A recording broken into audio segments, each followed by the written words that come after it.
Hola, saludándote con mucho cariño, empezamos el discipulado pastoral. Se encuentra en la carta a los Romanos, el capítulo 4, del versículo 1 al versículo 12. Hace 8 días hicimos el párrafo anterior que cierra el capítulo 3 y espero que lo hayas escuchado con interés y si hayas tenido alguna duda, me la compartas, que nunca te quedes con esos espacios de no comprensión, sino que si por alguna razón hay algo que no te hubiera sido fácil para la comprensión, pues con mucho cariño estoy a tus órdenes. Bueno, estamos en el capítulo 4, versos del 1 al 12. Y aquí empieza el apóstol hablando con una pregunta retórica. Es decir, que no tiene una respuesta, simplemente es una manera de introducir un pensamiento.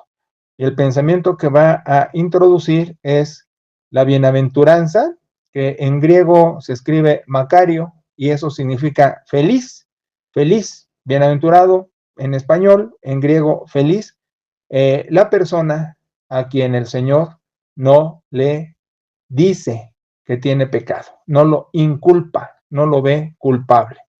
Entonces empieza el apóstol con esto de Abraham, si fue padre del pueblo según la carne. Ahora, recuerda que el judío tenía el problema, así como la bendición, de haber tenido una revelación privilegiada, pero por lo mismo, la confusión de que ésta se basaba en la ley, en las obras de la ley, y que sí, su Torah era su diosa. Y la verdad, fíjate que estando yo en ceremonias de la comunidad judía Casa de Samuel en Jalapa, así se llamaba, Beit Shemuel, Casa de Samuel, veía cómo trataban a la Torah y la sacaban de donde la tienen guardada, un lugar muy especial, unas maderas muy especial, abrían las compuertas y sacaban la Torah, que son estos rollos grandes, pergaminos, ¿sí? Y bueno, casi la visten y la besan y la trasladan, la hacen verdaderamente una diosa, ¿eh? Entonces, bueno, la cosa es que la ley era pues así, sí, casi una diosa para el judaísmo. Ahora, yo sé que el judaísmo en su monoteísmo radical, esto que acabo de decir, pues es una barbaridad, porque pues cómo van a tener otra deidad y más mujer, ¿no? Siendo tan machistas en su teología, aunque ellos hablan de que no tienen teología, pero en su religiosidad, mejor dicho. Sin embargo, pues así la trataban, yo fui testigo de lo mismo, y la veneración que tienen a la letra, y al punto y coma, como diríamos nosotros, Jesús diría la yud y el tilde. Bueno, entonces dice después, si Abraham fue justificado por las obras, podría él jactarse, pero no para con Dios, porque, dice el argumento, Abraham le cree a Dios y eso lo hace justo, ya tuvo su justicia. Ahora, déjame advertirte que en el episodio siguiente, en el párrafo que continúa versos 13 en adelante, vamos a enfatizar más esto de creerle a Dios más que creer en Dios. La confusión es que creer en Dios se maneja de una manera muy abstracta, muy impersonal, y creerle a Dios le da otro sentido, más tangible, más concreto, más personal, pero lo desarrollaré primero Dios en 8 días. Ahorita el asunto es que el apóstol dice, miren, Abraham estuvo antes de la ley escrita de Moshe. Esto llega con Moshe y Moshe es posterior a Abraham. Abraham es primero y Moshe llega después y la ley llega con Moshe. Pero aquí tengo que explicarte una cosa de la cábala judía. Decían que la ley ya estaba antes de estar escrita. Esto es una cosa que no es fácil de entender para el cristianismo.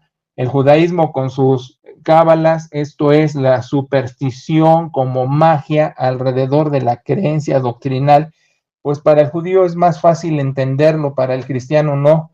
Eso de que la ley ya existía antes de que estuviera por escrito. Y fíjate que en el libro de los Proverbios lo mencionan somera y sutilmente varias veces, de esto de que la sabiduría, como sinónimo de ley, ya estaba desde el momento de la creación. Y algunas escuelas rabínicas mencionan que desde antes de la creación, entonces que la sabiduría, no como divinidad, pero sí la personifican, por eso te digo que es extraño. Y al final, pues todo podría remitirse al Adonai, al Hashem, al Señor soberano. Es decir, que sinónimo de Señor soberano fuera ley o fuera sabiduría. Por eso es muy complejo. No una trinidad, no, ni que la sabiduría fuera otra diosa o la ley misma. Por eso es lo complejo de esto. Eh, es y muy interesante meterse a fondo con esto y yo podría empezar a hacerlo, pero siento que me voy a desviar del tema y no quiero hacerlo. Aunque yo tengo también mis posiciones y mis teorías, tanto estudio en el Antiguo Testamento, tanta teología veterotestamentaria y tanto trato con el rabino y su escuela, que puedo eh, argumentar sobre el tema y estar reflexionando, pero vamos a dejarlo allí. El asunto interesante es que el argumento podría haber sido, es que la ley ya existía desde antes de Abraham, sin escritos, no por escrito, porque Moshe después, posterior a Abraham, él la escribe. Bueno, y la tradición le da ese lugar a Moshe, aunque estamos en el entendido de que Moshe no pudo escribir su muerte, ¿verdad? Entonces es en la alta crítica de exégesis donde también polemizamos sobre la autoría de todos los libros de la Biblia por quien dice la tradición que lo hizo. Pero bueno, eso es pecata minuta. Entonces, bueno, no es tan pecata minuta, pero no es asunto de tratar aquí.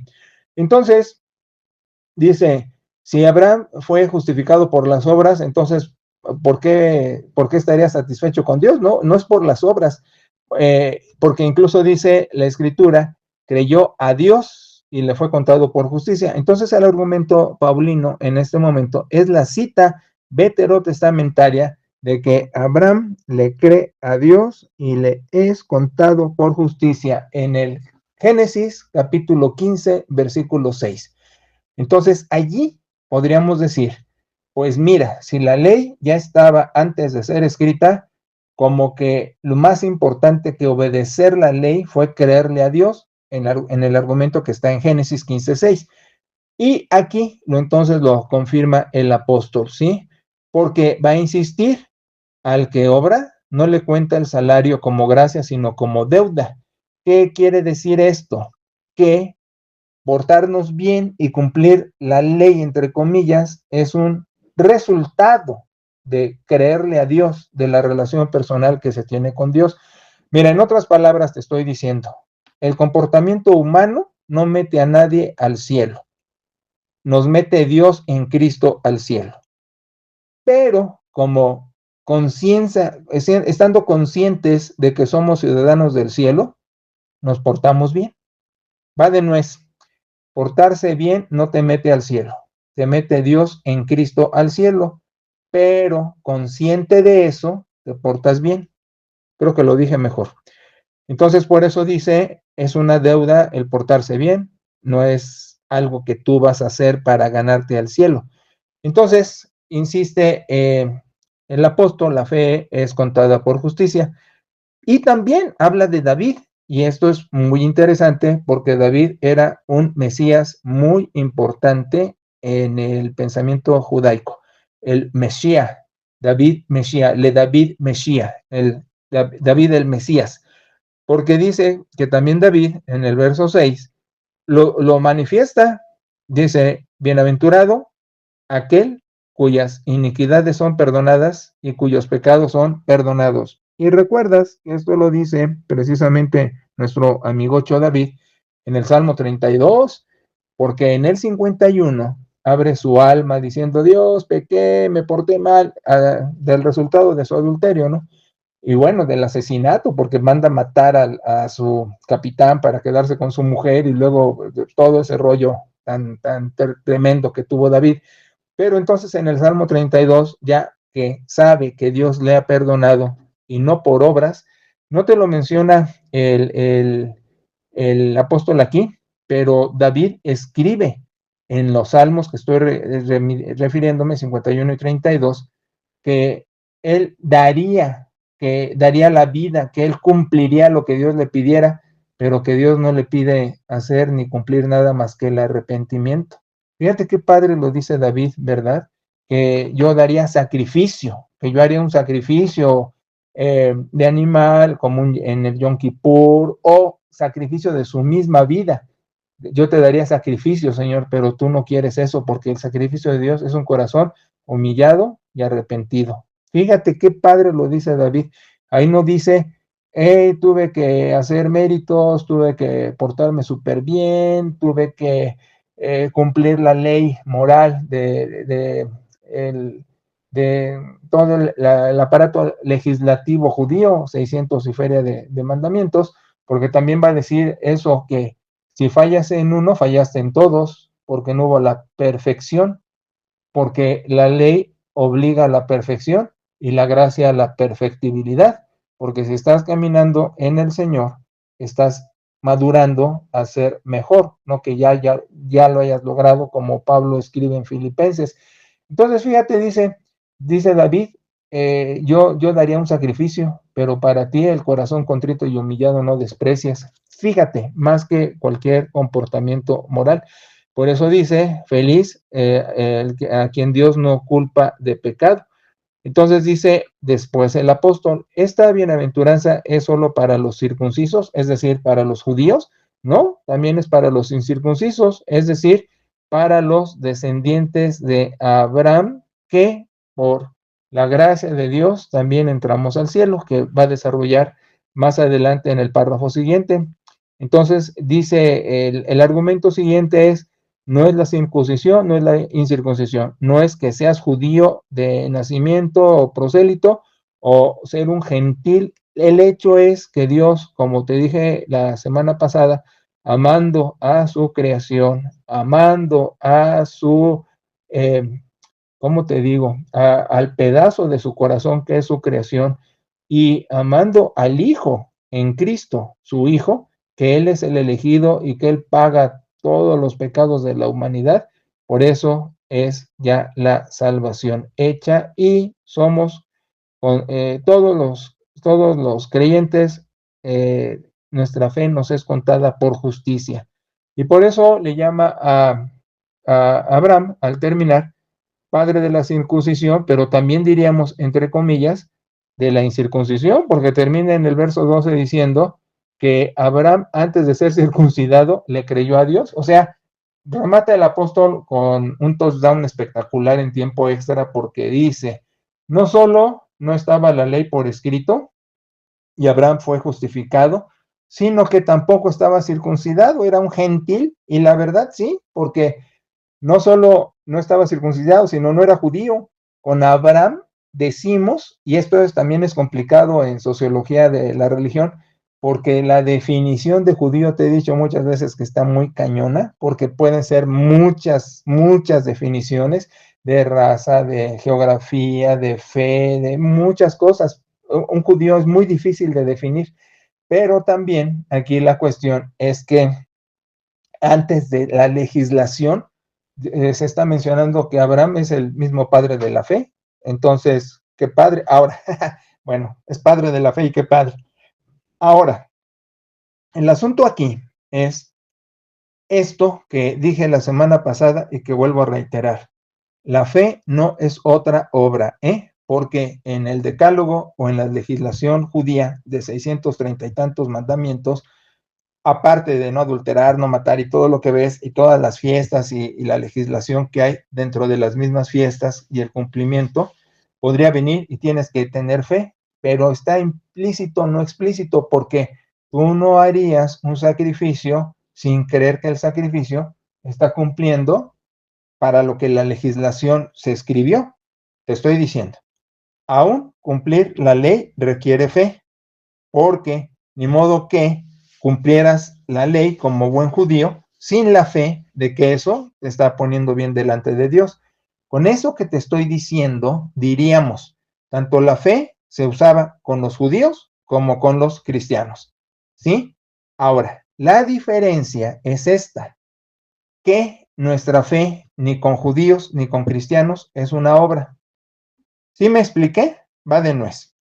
El judío necesitaba fe para hacer las obras de la ley, porque sería muy absurdo que hiciera las obras de la ley sabiendo que no le dan bonos.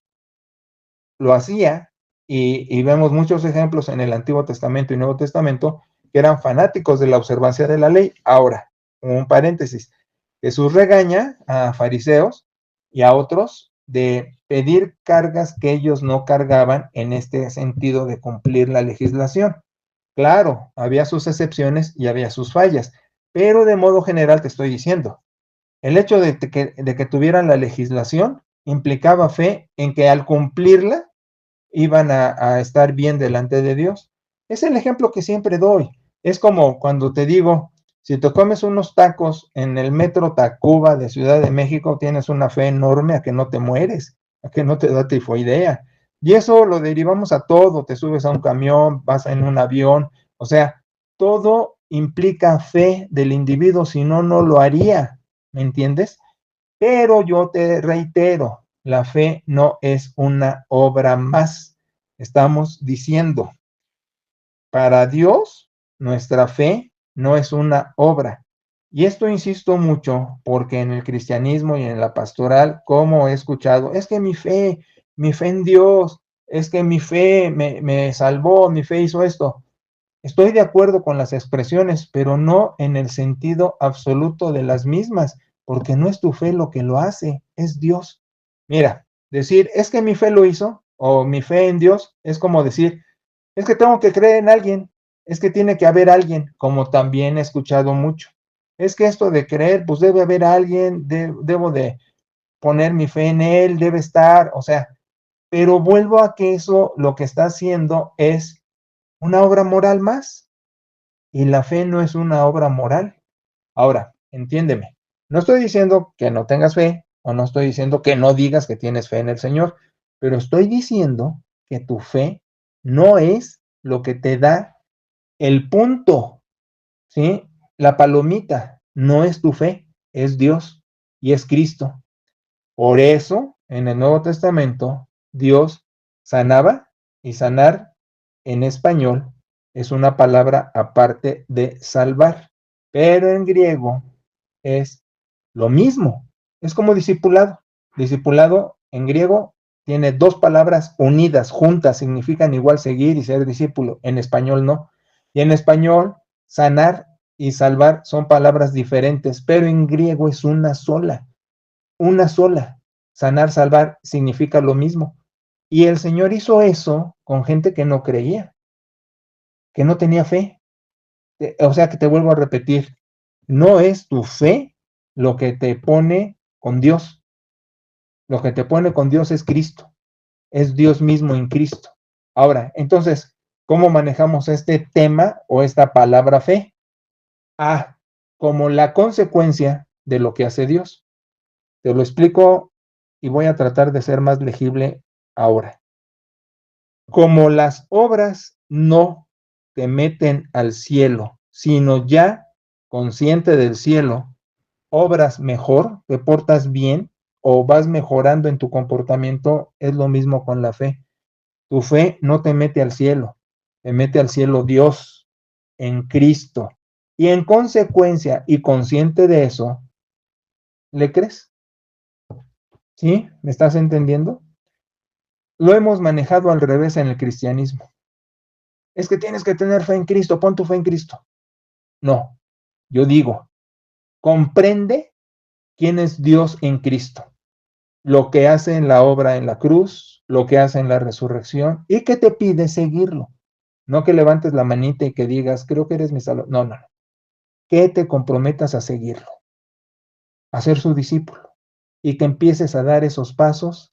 Allí le crees lo que él ha hecho y entonces en consecuencia, como Romanos 12 va a decir más adelante, te conviertes en un culto vivo, en un sacrificio vivo para Dios, no que tengas que flagelarte o sacrificarte, sino que tu vida es una ofrenda a Dios en una relación con Cristo.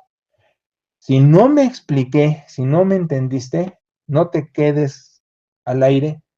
Como dice el cómico de la tele, no, pues pregúntame y con mucho gusto tomamos el tiempo que sea necesario para tratar de ayudarte a esta comprensión. Es que no es fácil, ¿eh? No es fácil. Estamos como con Abraham aquí. Oye, ¿Abraham se justificó por las obras? No. Entonces, ¿cómo se justificó? Porque le creyó a Dios, no creer en Dios, le creyó. Esa es la diferencia. Creer en Dios es haberle tenido fe a Dios. Creerle a Dios es saber que lo que Dios dijo es un hecho. Por eso ya caminó allí, le creyó. La fe es la consecuencia de haber tenido una entrada con Dios a través de Cristo. No es una obra la fe. No te mete al cielo la fe.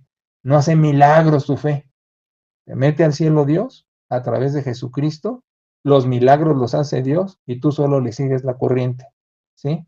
Bueno, hasta la próxima en estos discipulados pastorales, que no es escuela dominical, que es muy parecido al Instituto Teológico y que es la necesidad de tener contenidos para una comprensión mejor de tu relación con Dios y el cristianismo. Saludos.